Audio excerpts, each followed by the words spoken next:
His Excellency, Mr. Antonio Guterres, Secretary General of the United Nations, Her Excellency, Madam Annalena Baerbock, President of the United Nations General Assembly,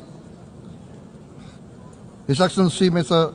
Moses Abelian, Under-Secretary General for General Assembly and Management, Excellencies, Heads of States, Heads of Governments, distinguished delegates, ladies and gentlemen. It is indeed a great honor for me to stand in this august General Assembly Hall among leaders and representatives who represent almost all of humanity. We differ in race, religion, and nationality, yet we gather together today as one human family. We are here first and foremost as fellow human beings, each created equal, endowed with unalienable rights to life, liberty, and the pursuit of happiness.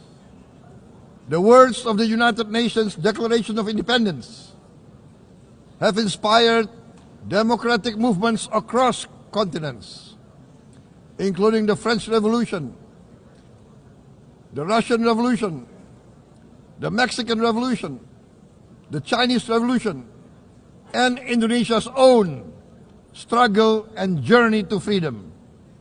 It also gave birth to the Universal Declaration of Human Rights, adopted by the United Nations in 1948. All men are created equal was the creed that opened the way to unprecedented global prosperity and dignity. And yet, in our own era of scientific and technological triumphs, an era capable of ending hunger, poverty, and environmental ruin, we also continue to face today grave dangers, challenges, and uncertainties. Human folly, fueled by fear, racism, hatred, oppression, and apartheid, threatens our common future. My country knows this pain. For centuries, Indonesians lived under colonial domination, oppression, and slavery. We were treated less than dogs in our own homeland. We Indonesians know what it means to be denied justice and what it means to live in apartheid, to live in poverty, and to be denied equal opportunity. We also knew what solidarity can do in our struggle for independence, in our fight to overcome hunger, disease, and poverty. The United Nations stood with Indonesia and gave us vital assistance. Decisions made here based on human solidarity by the Security Council and this Assembly gave Indonesia independence, international legitimacy, opened doors, and supported our early development through the efforts of the United Nations Children's Fund, the United Nations Food and Agriculture Organization, the FAO, the World Health Organization, and many, many other United Nations institutions. And because of that, Indonesia today stands on the cusp of shared prosperity and greater equality and dignity. Madam President, Excellencies, our world today is driven by conflict, injustice, and deepening uncertainty. Every day we witness suffering, genocide, and blatant disregard for international law and human decency. In the face of these challenges, we must not give up. As the United Nations Secretary General said, we cannot give up. We cannot surrender our hopes or our ideals. We must draw closer, not drift apart. Together we must strive to achieve our hopes, our dreams. The United Nations was born from the ashes of the Second World War that claimed scores of millions of lives. It was created to secure peace, security, justice, and freedom for all. We remain committed to internationalism, to multilateralism, and to every effort that strengthens this great institution. Today, Indonesia is nearer than ever before to meeting the sustainable development goals of ending extreme poverty and hunger. Because years ago, this very chamber chose to listen and uphold social and economic justice. We will never forget. And today, we must never be silent while Palestinians are denied that same justice and legitimacy in this very hall. Excellencies, Thucydides warned, the strong do what they can, the weak suffer what they must. We must reject this doctrine. The United Nations exist to reject this doctrine. We must stand for all, the strong and the weak. Might cannot be right. Right must be right. Indonesia today is one of the largest contributors to United Peacekeeping Forces. We believe in the United Nations. We will continue to serve where peace needs guardians, not with just words, but with boots on the ground. If and when the United Nations Security Council and this great assembly decide Indonesia is prepared to deploy 20,000 or even more of our sons and daughters to help secure peace in Gaza or elsewhere, in Ukraine, in Sudan, in Libya, everywhere when the peace needs to be enforced, peace needs to be guarded, we are ready. We will take our share of the burden, not only with our sons and daughters, we are also willing to contribute financially to support the great mission to achieve peace by the United Nations. Madam President, Excellencies, I propose to this Assembly a message of hope and optimism, grounded in action and execution. Today, we heard the speech of Madam President, the President of the United Nations General Assembly.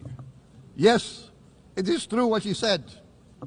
Without the International Civil Aviation Organization, will we be here today? Will we sit in this great hall? Without the United Nations, we cannot be safe. No country can feel secure. We need the United Nations, and Indonesia will continue to support the United Nations, even though we still struggle. But we know the world needs a strong United Nations. The world's population is growing. Our planet is under strain. Food, energy, and water insecurity haunt many nations. We choose to answer these challenges directly at home and to help abroad wherever we can. This year, Indonesia recorded the highest rice production and grain reserves in our history. We are now self-sufficient in rice, and we are starting now to export rice to other nations in need, including providing rice for Palestine. We are building resilient food supply chains, strengthening farmer productivity, investing in climate-smart agriculture to ensure food security for our children and for the children of the world. We are confident in a few years' time, Indonesia will be the granary of the world. As the world's largest island state, we testify before you that we are already experiencing the direct consequences of climate change, particularly the threat of rising sea levels. The sea level on the north coast of our capital city is increasing by 5 centimeters every year.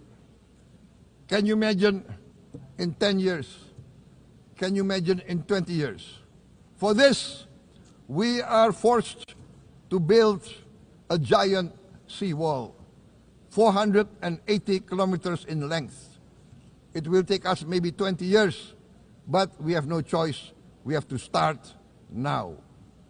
Therefore, we choose to confront climate change not by slogans, but by immediate steps.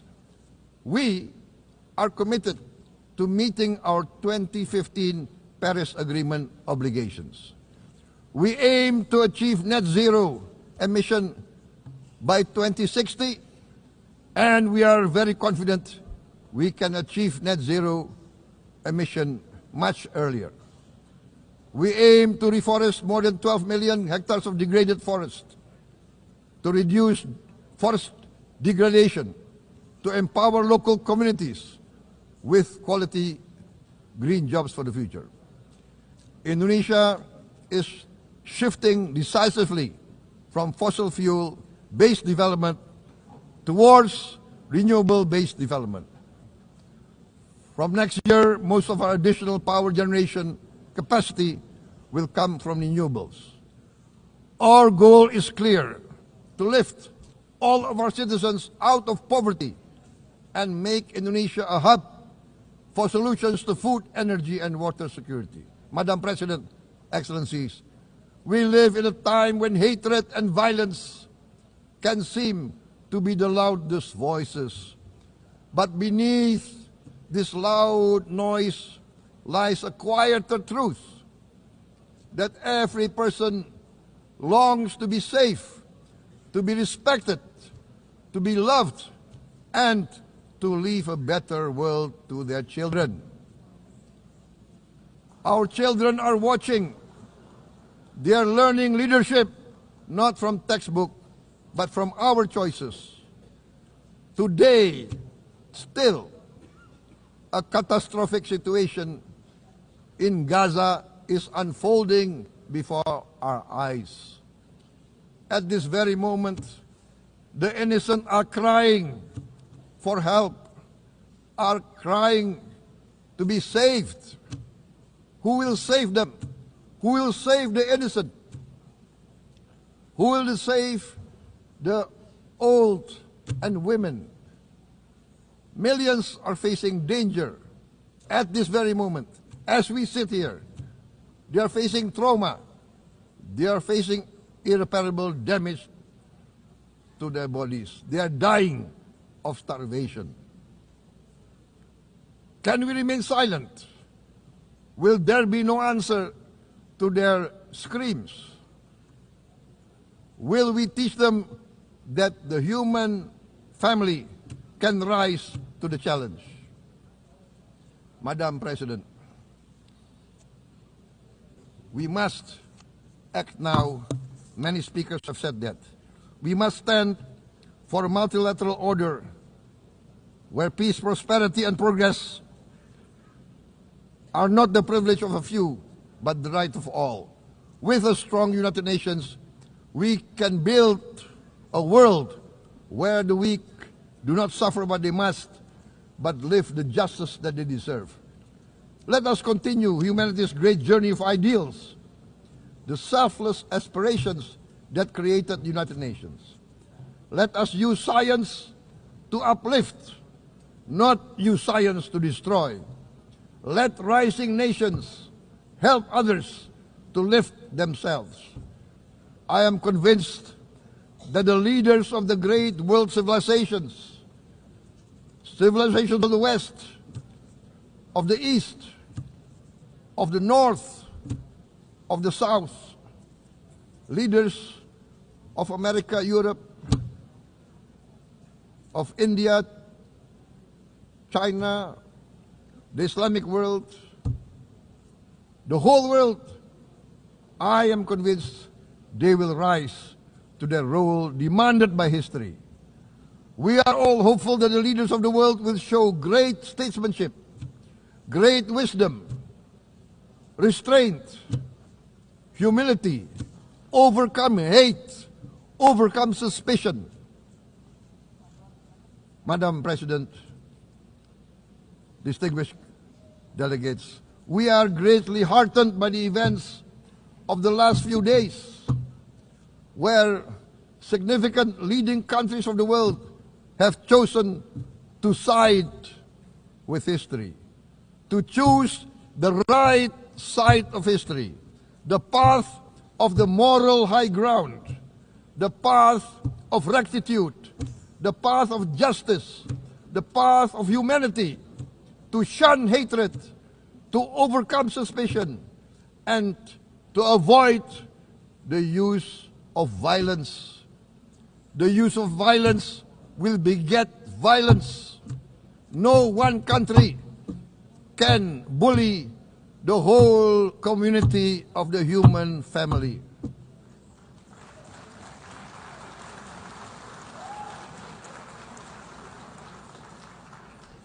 We may be weak individually, but the sense of oppression, the sense of injustice has proven in the history of mankind that this sense of injustice, this sense of oppression will unite into a strong force that will overcome this oppression, that will overcome this injustice.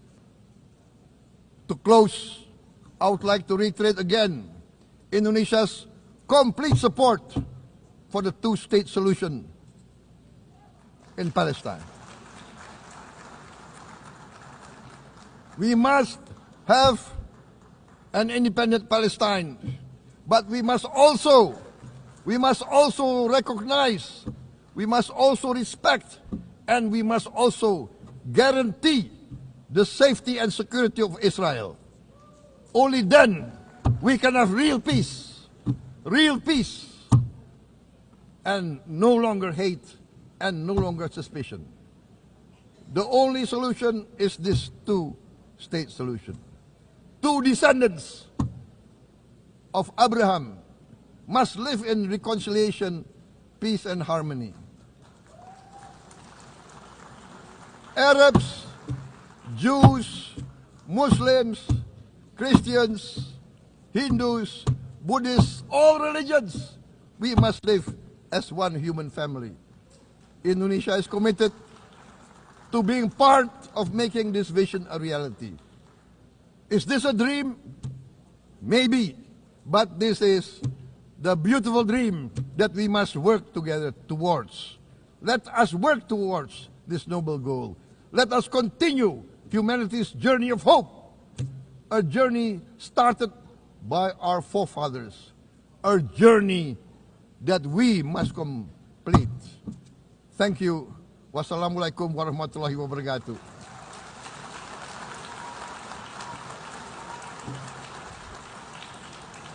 Shalom. Om Santi, Santi, Santi Om. Namo Buddhaya. Thank you very much. May God bless us all. May peace be upon us. Thank you very much. Thank you. On behalf of the Assembly.